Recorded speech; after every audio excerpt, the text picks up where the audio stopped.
Hi guys, what's going on? It's the Digital Tutor here with another step-by-step tutorial.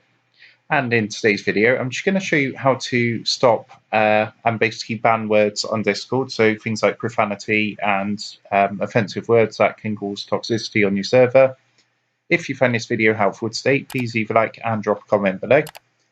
And also, if you are new to the channel, don't forget to hit that subscribe button for more step-by-step tutorials, how-tos and tips and tricks for everything tech and digital related. So in order to do this, what we're going to do is open up our Discord and make sure we're logged in. And then what we're going to do is open up a new internet browser. And we're going to come across and download a bot, which is called ArcaneBot. So we need to come across to arcanebot.xyz and hit enter. And you can set this up using either the Discord application or the web-based application. So it's all down to personal preference, whatever you want to use. So what we're going to do is when we come across this website, we're going to come down here and click the invite button.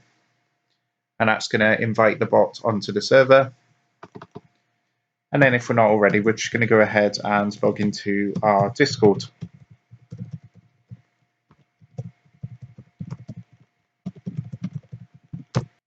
So once we're logged in, we're just going to choose the server to add it to.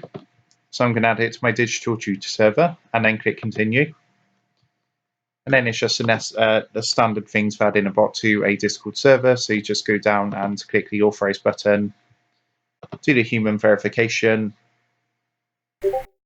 and you'll see that's been added down there. Okay, so you can see that the ArcaneBot's now been added.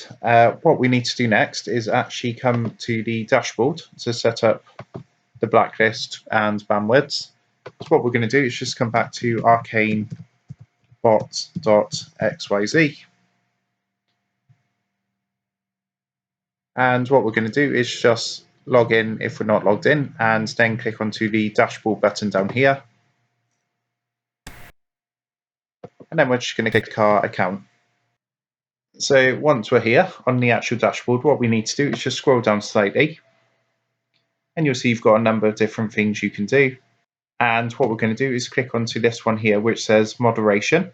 And we're just going to click configure underneath.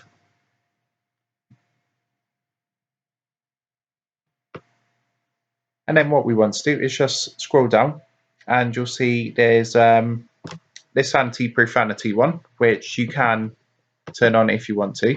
But to be honest, the anti-profanity, it doesn't level out every word, and there are going to be people in your server that are going to test that.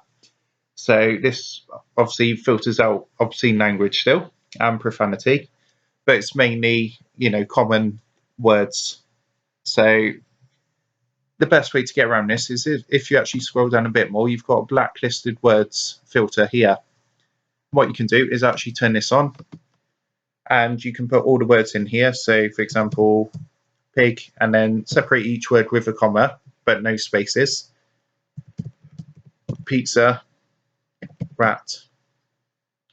And then what you can do is choose for the messages to be deleted when they're entered, or you can delete the message and warn the person that posted the message. So I'll show you the example. So if I go on to delete messages, and I now come across to Discord and try and enter one of those in, you can see that it's automatically deleted it. By the way, when you do this, there is no save button. It just saves automatically. So when you put these words in, it just sets it up automatically. If I change this to delete messages and warn, and I'm going to try that again. And you'll see the bot's going to give me a warning, basically making me aware that I'm using profanity or words that aren't allowed on the server. So it's not like a strike system, it's more just a warning. So it's not like if you do this 3 times, the bot's automatically going to kick you out. It's literally just to make you aware that you're using words that aren't appropriate on the server. But that's how you do it. I hope you found that helpful. And if that did help, please leave a like and drop a comment below. Don't forget to subscribe to the channel. And if you do want to help support the Digital Tutor channel, there is a link in the video description down below. And if you go and give that a click, you'll be able to buy the team here a cup of coffee. Thanks for watching, and I'll see you in the next one.